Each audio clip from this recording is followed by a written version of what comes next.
What would you do if you fell 3 kilometers from the sky, crashed into the Amazon rainforest, woke up alone, injured, barefoot, and realized everyone else on your plane was dead? This is the real story of a 17-year-old girl who survived the impossible, and the way she escaped will leave you stunned. Imagine boarding a plane with your mother on Christmas Eve, believing you're headed for a peaceful holiday. That's exactly where Juliane was, 17 years old, excited but tired, completely unaware that she was minutes away from one of the most unbelievable survival stories in history. Flight LANSA 508, a Lockheed Electra turboprop, a routine journey across Peru. Juliane takes her seat beside her mother, a window seat she never liked, but accepted anyway. The cabin feels old, worn, like the plane itself is fighting age. But it's Christmas. Everyone just wants to get home. The flight takes off. Smooth at first. Clouds gather. Thick, dark, towering. The kind of clouds even experienced pilots avoid. But LANSA has a reputation. Tight schedules, questionable maintenance, and a history that should have grounded this aircraft years earlier. As the plane pushes deeper into the storm, passengers begin to feel the turbulence. Seatbelts tighten. Drinks spill. A child cries. Still, Juliane tries to calm herself. She holds her mother's hand. Then the sky flashes white. Lightning. Direct hit. Passengers gasp as the plane shakes violently. Overhead bins burst open. Luggage crashes down. The aircraft drops. Once. Twice. Too fast. Too hard. Juliane sees flames outside the window. Not engine flames. The entire wing is on fire. The flight attendants scream something, but it's lost under the roar of the storm. The plane is now in a death spiral. People are crying, praying, shouting names. Juliane's mother grabs her hand again and says one last thing. This is the end. Then the plane breaks apart. Juliane feels herself sucked outward. Seatbelt, seat, everything she's attached to, ripped free. Suddenly, there's no plane, no mother, no sense of direction. Just a teenage girl falling from nearly 3 kilometers in the sky, straight into the Amazon rainforest. And the world goes black. Juliane regains consciousness slowly, like rising from underwater. Everything hurts. Everything is wrong. She's lying flat on her back, still strapped into her airplane seat, except now, the seat is half buried in the mud, surrounded by shattered branches. She blinks at the green canopy above her, confused, disoriented, barely able to breathe. Then the reality hits her. She fell from the sky, and somehow she's alive. Her first thought is her mother. She calls out weakly, once, twice. No reply. The jungle gives her nothing back except the hum of insects and the distant crackle of rain dripping from leaves. Juliane tries to move. Her collarbone is broken. Her right eye is swollen shut. One arm barely responds. She touches her face and feels dried blood. She doesn't know it yet, but she has deep gashes across her legs and arms and a concussion that keeps pulling her toward unconsciousness. But she stands up. Somehow, she scans the wreckage around her. No fuselage, no fire, no survivors, just small, scattered pieces of the plane, like confetti thrown by the forest. She calls for her mother again. Still nothing. The forest feels endless, suffocating, almost hostile. Towering trees block out the sun. Vines hang like traps. And the silence is heavy. But Juliane remembers something her parents taught her. If you're lost in the Amazon, find running water. Follow it. Rivers lead to people. It's the only plan she has. So, she starts walking. Every step is torture. Her shoes were torn off during the fall.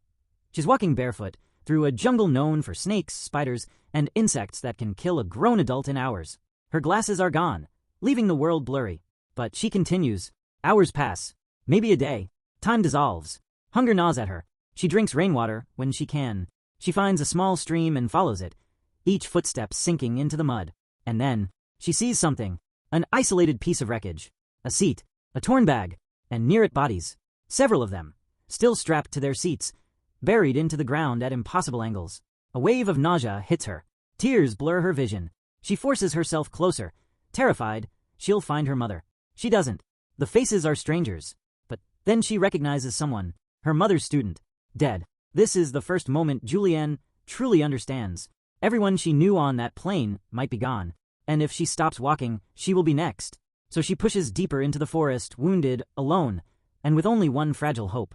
The river will lead her out. Juliane follows the narrow stream as it twists through the jungle. What she doesn't realize yet is that she's beginning one of the most brutal survival journeys ever recorded. Her injuries are worsening. Her right arm is useless. Her collarbone pain never stops. Parts of her skin are shredded from the fall. And the insects never leave her alone. In the Amazon, the smallest things can kill you. Mosquitoes, ants, parasites, Juliane is walking directly into their world, barefoot and weakened. By the second day, she begins to hallucinate. The jungle warps. Green turns to black, movement blurs, shadows stretch and shrink. She stumbles constantly, grabbing onto trees that slice her hands with hidden thorns. She knows she needs food, but everything around her could be poisonous. Every fruit she sees, bright, colorful, tempting, is potentially deadly. And her parents taught her one rule: never touch what you can't identify. In the Amazon, one mistake is final, so she eats nothing. Only water keeps her alive. The stream grows wider. She keeps following it. Then comes the smell.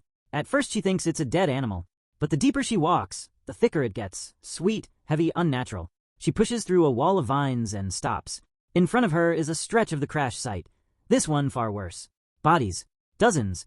Some still attached to seat rows. Some scattered. Some upside down, half buried. These were passengers from the center of the plane, the part that didn't survive the break. Juliane searches desperately. She doesn't want to. She has to. And then, she sees her mother, face down, half covered. She reaches out, touches her hand, and knows instantly. She's gone. Juliane kneels in the mud, shaking, sobbing silently. She stays there for a long time she can't measure. A 17-year-old girl alone in the Amazon, grieving with no one to hear her. But she remembers something her mother always taught her. If you're alive, you don't stop. So she stands, wipes her face, turns away, and continues walking. By the fourth day, infection sets in. A deep cut on her arm begins to fester, filling with maggots. Dozens of them wriggling under her skin. Most people would panic. Most people would try to dig them out. But Juliane remembers something from her parents' work as biologists. Maggots only eat dead flesh. They're keeping her alive, so she lets them stay. Her strength is fading. Her pace slows. The stream becomes a river. The river becomes her only guide through a world that feels infinite. Then, a noise. Not an animal. Not thunder. A low rumble. Mechanical. A plane. She bursts into the open and sees a rescue aircraft flying above the canopy. Her heart races. She waves both arms. She screams. She jumps. The plane flies straight past her. It cannot see her through the trees. She watches it disappear, and her hope disappears with it. But she keeps walking, because by now she understands something. No one is coming for her. If she wants to survive, she must save herself. Juliane is now more than a week into the jungle.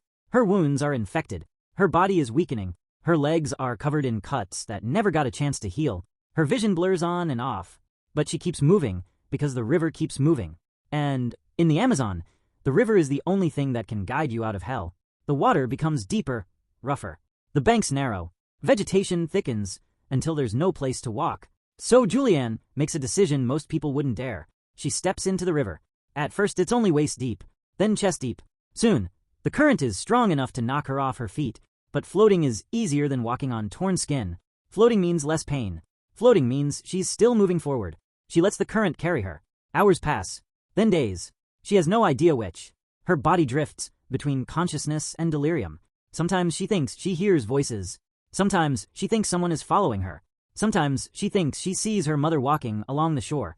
But every time she blinks, the visions vanish. The Amazon is playing with her mind.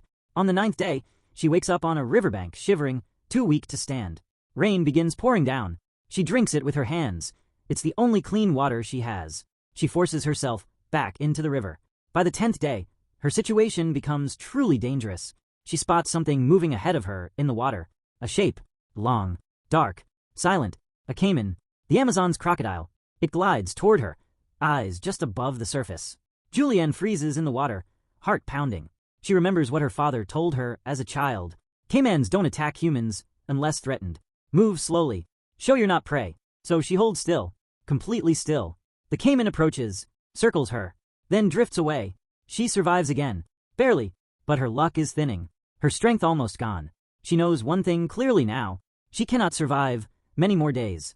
And then, a miracle that shouldn't exist in the middle of this wilderness. Ahead of her, along the riverbank, a small hut. A real man-made hut. For the first time in 11 days, Juliane feels something impossible. Hope. She crawls toward it, dragging her legs through mud, fighting the dizziness, barely clinging to life. She reaches the entrance and collapses inside. And there, on the floor of the hut, surrounded by old tools and gasoline cans, Juliane makes a decision. If help doesn't come tonight, this is where she will die. Juliane lies inside the hut, barely breathing. Her skin is cold. Her wounds are swollen. The maggots in her arm are now visible. wriggling through dead flesh. She's so dehydrated she can hardly swallow. But for the first time in 11 days, she's under a roof. A thin, fragile roof. But it feels like a fortress after what she's endured. As she drifts in and out of consciousness, she hears distant noises, voices, footsteps, or just the jungle playing tricks again. She tries to call out, but nothing comes out except a rasp. The day passes, then night falls. It's cold, colder than she's ever felt. Her body huddles against the wooden floor, trying to preserve what little life she has left. She tells herself she just needs to survive until morning. Just one more sunrise. Morning comes. She doesn't know how she made it through. Her vision is fading. Her body is giving up. And then, the sound. Not imagined. Not hallucinated. Real footsteps. Multiple. Voices. Men's voices. Speaking Spanish. Juliane tries to sit up, but collapses. The door opens. 3 Peruvian lumber workers freeze when they see her. A teenage girl, half-blind, barefoot, covered in dirt and infected wounds, barely recognizable as human. She forces out the only words she can manage. I'm a plane crash survivor. The men stare at her in shock. They had heard about the disaster on the radio, but no one believed anyone else could still be alive. They approach her gently. One gives her water. Another examines her wounds. The third whispers, La Nina, es un milagro. The girl is a miracle. They lift her carefully and bring her to their canoe. For Juliane, the journey out is a blur. Hours down the river. Then a village, then a radio call, then a rescue plane. Doctors are stunned. 11 days alone. Barefoot. Infected. Starving. A 3-kilometer fall from the sky. And she lived. On January 6, 1972, Juliane Koepcke becomes the sole survivor of LANSA Flight 508. Her survival is called impossible. Her story becomes legendary. And her strength becomes a symbol of human resilience. Proof of what a person can endure when the will to live refuses to die. Most people would have died in the fall. Anyone else would have died in the jungle. But Juliane didn't. She walked out alive because of courage, knowledge, and a will to survive stronger than the Amazon itself. If you found this story unbelievable, make sure to hit like, subscribe, and tell me which survival story you want next. Because some of the craziest events in history are the ones almost no one has heard about.